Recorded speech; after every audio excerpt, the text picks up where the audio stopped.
She went from being an underground ballet dancer who fought constant starvation in World War II to being a Hollywood superstar. In this video, you will get to see some rare photos and some untold stories of one of Hollywood's greatest legends, Audrey Hepburn. Hepburn was born in 1929 in Aix, Belgium. Her father had a notable political career. She was born with the name Audrey Kathleen Rustin, but later took on the stage name Audrey Hepburn. Audrey didn't have the best of childhood. As a matter of fact, certain events that happened after her birth had her wishing death for herself and her family. Audrey's family had to relocate severally because of her father's work, and as if this was not trouble enough, Arno abandoned his family. He ran off to London to participate in fascist activities and never returned. Her father's departure deeply affected her. Hepburn, in her later years, revealed that this was a traumatic event for her, marked the beginning of her insecurities and self-doubt, which she would carry into her adulthood. However, despite the emotional turmoil, Audrey found solace in ballet and began taking classes at her private school in England. Rumors of the Britain and German War were everywhere, so in 1939, Hepburn had to relocate to Arnhem, as they'd hoped during the First War, Netherlands would be neutral. Little did she know that the war would soon reach her new home. The Germans invaded the Netherlands, and Audrey had to change her name to Edda van Heemstra so she wouldn't get killed. It was a very terrible experience for her and her family. She said, "Had we known that we were going to be occupied for 5 years, we might have all shot ourselves. We thought it was going to be over in a week." Hepburn got sick from malnutrition and constant starvation. She almost died, but her mother sold off thousands of cigarettes and raised money for her treatments.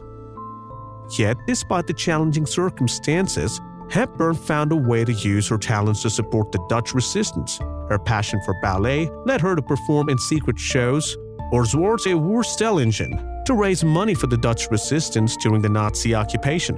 The danger for participating in these events was significant, either imprisonment or execution. In addition to performing in these secret shows, Hepburn also reportedly delivered messages and packages for the Dutch resistance, further putting her life at risk. When the war finally ended in 1945, they started rebuilding. Hepburn's mother became a cook and house help to a wealthy family, and Hepburn resumed ballet classes, but this time under the tutelage of Sonia Gaskell. But she was met with a shocking realization. At her dance school in London, she realized that a lot of dancers had gotten more advanced than her, and the after effects of her malnutrition left her in a pitiable shape. So acting was the next option on the table. Growing up, Hepburn just wanted to be one thing, a prima ballerina, but life had different plans for her. Little did she know that her choices to become an actress would lead to both success and heartaches. In 1948, Hepburn made her film debut in the educational travel film Dutch in 7 Lessons.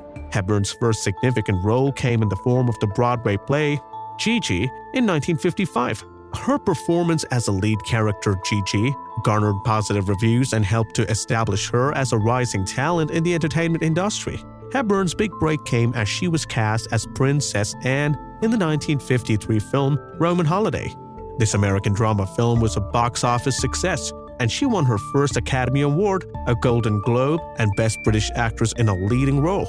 By this time, Hepburn's name was everywhere, and she was seen as a direct contrast to Marilyn Monroe. Hepburn's graceful and sophisticated demeanor contrasted sharply with Monroe's glamorous and seductive appeal. She signed a 7-year contract with Paramount and was on the 1953 cover of Time magazine. Things were beginning to go in the right direction, but here is why she never found lasting happiness. Audrey met industrialist James Hansen in London in 1952, and according to her, it was love at first sight. They dated for a while before James engaged her. Audrey's wedding gown was ready, a date was set, and everything looked perfect, but Hepburn called it off at the last minute. Audrey ended their engagement realizing that their demanding careers would make a lasting relationship difficult. After the drama with James was over, Audrey landed that role, which changed everything. Roman Holiday gave her that spot among the elites in the industry. At the film's British opening in 1953, she was introduced to actor and film director Mel Ferrer. Like half of the men in the room, Mel was charmed by Audrey's elegance. At the time, he was twice divorced with 4 kids and almost 12 years her senior. The odds were very much against him, but somehow he managed to sneak his way to her heart. The duo wanted to move fast, so they dated for a few months, and by 1954 they exchanged the vows in a small ceremony in Switzerland. Little did they know that their whirlwind romance would lead to a turbulent marriage. Audrey had trouble with conception. She reportedly suffered many miscarriages and a heartbreaking stillbirth after a horse accident while filming Unforgiven. Finally, in 1960, she had her first child with the director, and for a while, it looked like their fairy tale ending until they started seeking satisfaction outside their marriage. Hepburn started a secret romance with the co-star William Holden, and Mel wasn't innocent either. Their 14-year union ended because of their infidelity, and by 1968, their divorce was finalized. Little did she know, another romance with its own set of challenges was about to begin. She gave it all up for Williams. Was it worth it? Well, let's just say that in the end, she wanted something that the actor couldn't give. The actress met Williams during the filming of the beloved classic, and like the best of them, it was love at first sight. She said he was the most handsome man she could ever meet. Although she was married, Audrey kept the romance up with the actor until she was met with a shocking revelation. Holden was an alcoholic, and that was not even the best part. He had a vasectomy, and this changed the whole story. Hepburn loved Williams, but she wanted kids too, so she ended their relationship. Her next marriage was with Italian psychiatrist Andrea Dotti. The couple moved to Rome after their wedding in 1969, and Hepburn took in 4 months later. At age 40, the actress had her second child, Lucia Dotti, and after this birth, she went on a long break from Hollywood so she can focus on nurturing her children. Just when it looked like she had finally found love and stability, but their marriage would soon be tested by infidelity and heartbreak. She found out that Dotti was a notorious cheat. The media always patronized stories from his many mistresses. Hepburn thought it was all rumors, as he had her believe until paparazzis caught a photo of him and a lady in the backseat of his car. Audrey got fed up and decided to divorce him, and this was her last marriage, but she was still romantically involved with a couple of other men in and around the industry. Still, she never found lasting happiness because she was not doing what she loved and was not loved the way she wanted.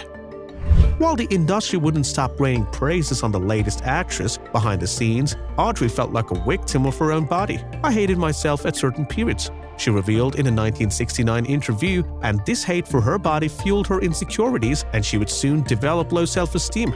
But for the problems of low self-esteem, Hepburn discovered a lifelong purpose that was more fulfilling and helped her get more confidence.